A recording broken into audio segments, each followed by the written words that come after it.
pertama kita bersyukur ya bahwa gedung ini sudah jadi.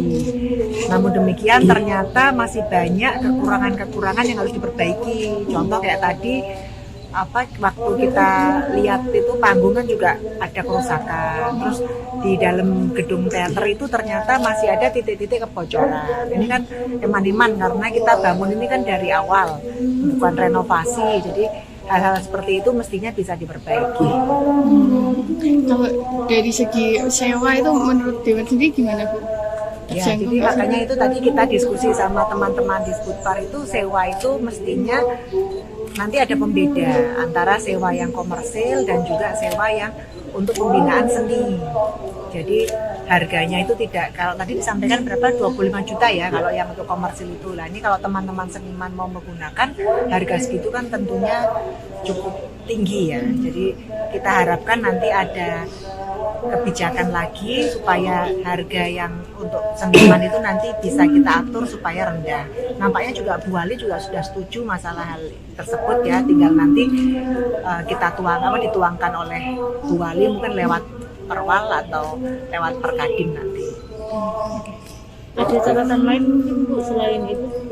Ya catatannya tentunya kalau tadi kita lihat di dalam itu kan ada beberapa yang harus dilengkapi ya. Contoh tadi ruang rias yang sudah 50% atau 60% sudah ada furniturnya tapi yang lain belum ada. Terus kemudian juga sound itu ternyata kok tidak kurang sesuai digunakan untuk pertunjukan seni. Jadi suaranya juga masih ngema, terus kemudian kalau kita duduk di belakang dengernya cuma gema atau tidak denger yang dibicarakan apa. Lah hal ini yang harus kita perbaiki karena kalau masyarakat secara komersil kita sewakan harganya sudah tinggi tapi gedungnya tidak siap pakai, artinya belum ada soundnya dan lain-lain, soundnya belum mumpuni. Ini kan juga tentunya berimbas ke larisnya penggunaan sewa gedung ini.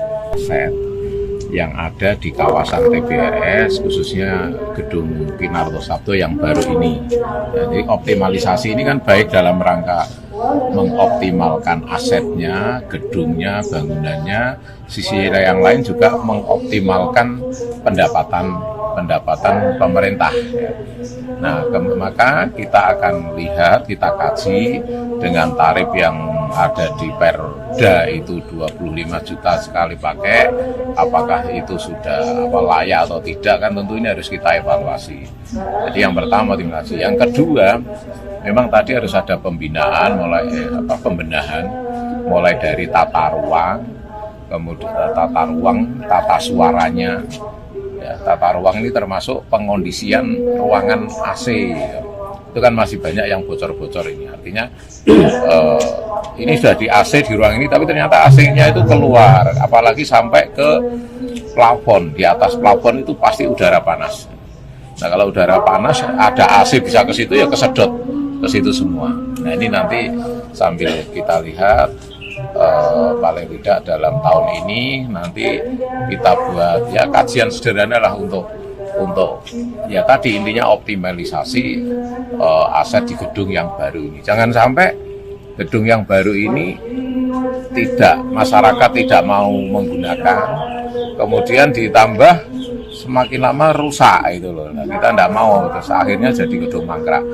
Ya makanya dengan kita hadir di sini dari Komisi D, ya kita ingin mari yang masih ada kekurangan kita benahi sehingga masyarakat bisa mengakses. Karena kalau dilihat dengan luasan dan gedung serta fasilitas seperti ini, harga 25 juta itu sebenarnya ringan, ya, ringan. Hanya memang butuh sentuhan-sentuhan lagi sehingga lebih optimal. Tahun 2024 ini ada pengadaan untuk LED, lighting, sama mebel. Jadi rencana dari Disputpar itu memang mengoptimalkan gedung ini biar bisa digunakan untuk semuanya dengan fasilitas yang sudah bisa memadai. Jadi seperti Bu Asli tadi sama Pak Menteri sudah sampaikan bahwa memang itu fasilitas itu yang harus terpenuhi. Jadi gedungnya bagus, fasilitasnya juga harus melekat. Seperti itu. Jadi kami di sini sebagai pengelola juga tidak angel lagi lah, gampang untuk merawatnya bagaimana dan bisa terus sampai kapanpun gedung ini bisa jalan terus. Kalau penggunaannya sendiri Pak? Penggunaannya sendiri sekarang ini sudah ramai. Saat ini sudah ramai, 1 tahun ini sampai di bulan Desember kami sudah ada jadwal. Hanya memang itu karena itu harus kita pilah-pilah, itu yang komersial atau itu fasilitasi dari Pemkot atau dari fasilitasi gitu. Jadi sewa itu akan ada kajian lagi nggak sih Pak?